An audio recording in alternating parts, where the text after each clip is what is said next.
Hey guys, welcome back to Rusty Autoholic Garage. Today, I'm hoping to accomplish a lot. So, we got the new motor mount in, by the way, from Brown Dog Offroad. Huge shout out to these guys. They went above and beyond in helping me out with this. I actually called them on a late Friday afternoon. Not Friday, sorry. Late Saturday afternoon. It was like 6:30 at night, and they were able to help me. Again, beautiful sticker, color instructions, American made. You can't beat this kind of service. You just can't.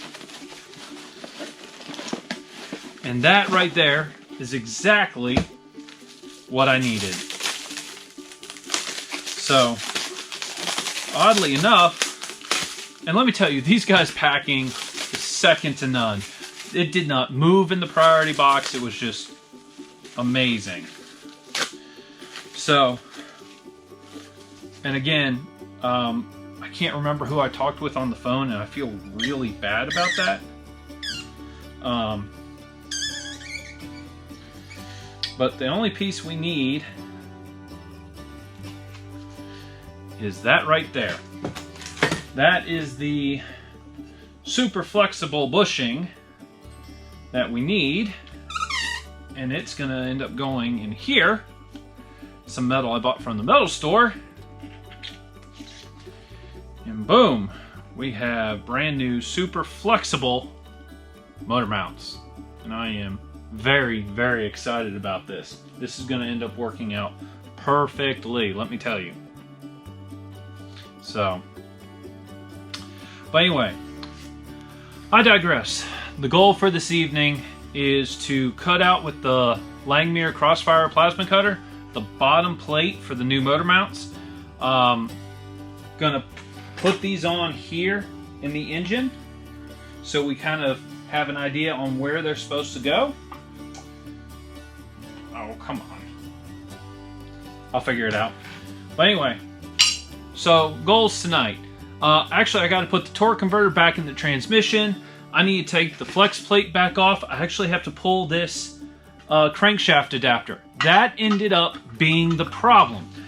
Unbeknownst to me, but known to KubotaSwappers, there were actually two different types of crankshafts for 4-liter Jeeps. I had no idea about this. The very, very, very early Renex style apparently had a different type. So, again, all this is news to me. I didn't know there were two different styles, but there are. So the problem was, when I initially told KubotaSwappers about everything I was using for the swap, I basically indicated that I was using a newer style AW4. I didn't realize at the time that the AW4 I was using was a Renex style. So really that fault's on me, not KubotaSwappers. He has already mailed out the new crankshaft adapter that's going to get here this week. This coming weekend is going to be huge. The goal is to have the V2403 mounted to the AW4, have the Econo box from Northwest Fab built, bolted to the AW4, and then to also have my MP231 built and bolted to the Econo box. I have a lot of plans for this weekend. And even tonight, I don't know if I'm going to get through everything. So right now what I'm going to do is put the torque converter back in, get it seated again, because I had that correct, so I'm going to just go ahead and do that again. Then we're going to work on taking the flex plate off, the crankshaft adapter off. I'm not quite sure how I'm going to do that yet, because that crankshaft adapter was all but a press fit, so that might be a little bit interesting. But once that's off, oh, I forgot about that. I have the new injection pipes for the V2403. So what I want to do, I figured out how I'm going to fix that hole that I had drilled. I'll superimpose a photo over here of my kind of oops. But I was just going to plug it, but then I realized I needed a boost reference for the TCU that's going to control the AW4. So, and actually I have that over here.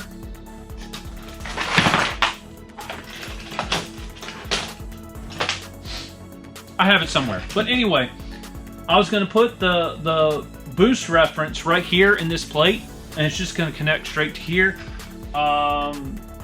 This is the boost gauge sensor. And what I'm planning on doing this is a 1/8 inch MPT. And originally I was going to have it right there, but it wasn't going to fit because of the injection pipes. So what I'm going to do is I'm going to drill this out of the back side of the intake, and I'm going to have it right about here. So if we get all of that done, then I'm looking at making motor mounts tonight. So I have a lot of plans, don't know how far I'm going to get. I know I can at least get the torque converter in, the flex plate off. If I get the crankshaft adapter off really quick, then we'll see what else we can do. So let's get time lapse started and let's just get to work.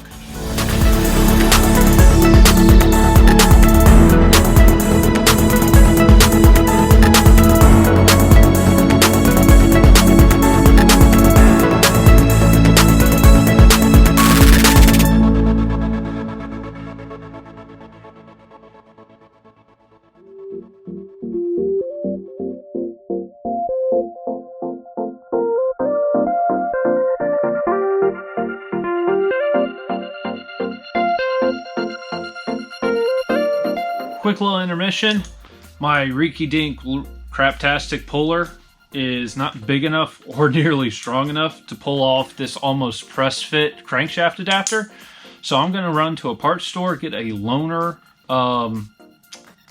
pulley puller, something that's better than this, and I'll be right back. See you in a second. Okay, and we're back. So, in case you don't know, there's a lot of your local auto parts stores, so Advance Auto, AutoZone, O'Reilly's, I think Napa does it, whoever it is, a lot of times you can get loaner tools. And this is really awesome. So this is like a heavy duty universal pulley puller set. They usually charge you like anywhere between 50 and 100 bucks. This was 100.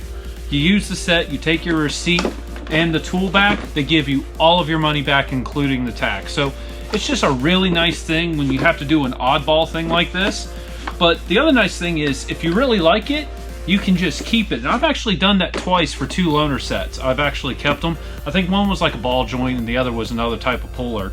And they were really good and I just kept it. But this time, I want my money back. I only need to use it once. So let's get time lapse going again and let's get this crankshaft adapter off.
Hey guys, so I'm going to call it quits for the evening. Even though I got a lot done and everything went really smoothly, it just took longer than I was anticipating. Having to go out and get the loaner tool to pull off the crankshaft adapter. I went to the closest parts store. They didn't have to get it, so I ended up leaving for over an hour just to get the right tool. But again, right tool for the right job. This took it off in like 30 seconds. It was so quick. And I'm really tempted to keep this. Again, you can buy these, you can keep them, you don't have to return it. But it was $100. I could use that $100 somewhere else on this project right now. So I will be returning this tomorrow. But in case you want to know, I found this one at AutoZone. So huge shout out to them. This was fantastic. The only trick I had to figure out where there's a lot of bolts around the rear of the V2403, so I had to figure out the correct position where the teeth would fit, and then it pulled it off with ease. So I'm going to clean this up, send it back to KubotaSwappers, and again, I want to stress this was not KubotaSwappers' fault. I had told them I was using an AW4 at the time. I hadn't even bought it yet, and the AW4 I did buy, I didn't even check it when I bought it. I didn't realize it was a Renix AW4. But knowing what I know about the AW4s now, I'm really glad I bought it. So yeah, a lot of wins tonight. We have this drilled and tapped. Shout out to my buddy Ronnie. He told me how to do it, which was put the tap down about halfway, then check it, and then tap it some more. I am still new to drilling and tapping. So huge shout out to him. I called him a couple of times today to confirm I was doing this correctly because I messed this up the first time. I did have a little bit of luck here and there. When I initially drilled this hole, I didn't check it. So I got really lucky that these are my new injection pipes, and it pretty much clears the cylinder 3 and 4 injection pipes. So that was a huge win. The other thing I kind of figured out tonight, this is the fuel filter / water separator off of a 2005 to 2006 Jeep Liberty CRD. And I realized tonight there's two little indents right here and right here. Right here and then right here. And they actually fit perfectly. Looking at this one, it gets really close to the intake, so I think I'm only going to drill it in a couple of millimeters. But this one over here doesn't go anywhere close, so I'm going to drill this one all the way through. I'm going to tap it, and this is going to mount right there, which it actually looks like it's designed to do because the width of this is almost the same width as that. And this is the fuel inlet, and this is the fuel outlet, so I can just put a quick hose from here to the lift pump on the side of the V2403. So anyway, that's all I have for tonight. We're finally moving back in the correct direction again. Also, I did not tighten the pipes yet. The engine's kind of rocky on here right now, so I'm having problems getting a lot of leverage on it. So I will go back and tighten all the pipes once I have it mounted back in the TJ Wrangler. So yeah, making progress. Next episode, I really hope to be making motor mounts. I was hoping to get to it tonight. This took longer than expected, but everything worked, so I am completely happy right now. So anyway, thank you so much for watching. Leave a comment down below. If you haven't subscribed yet, consider subscribing. If you have, thank you so much. It means the world to me, and I will see you in the next video. Good night.